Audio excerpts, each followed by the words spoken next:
सोलापूर तालुक्यातील बोरामणी येथे आज पहाटे घडलेल्या भीषण अपघातात एका 65 वर्षीय शेतकऱ्याचा दुर्दैवी मृत्यू झाला आहे।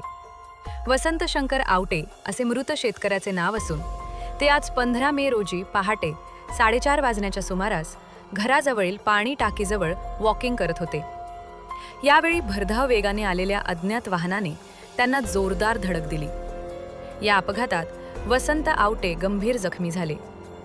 घटनेनंतर परिसरातील नागरिक आणि नातेवाईकांनी तातडीने त्यांना सोलापूर येथील श्री छत्रपती शिवाजी महाराज सर्वोपचार रुग्णालयात दाखल केले।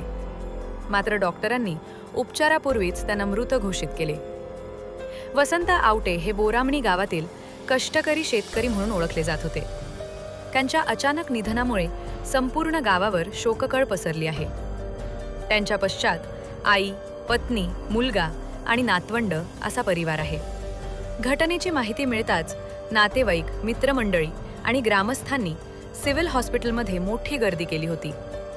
अपघातानंतर अज्ञात वाहन चालक फरार झाला असून पोलिसांकडून त्याचा शोध सुरू आहे।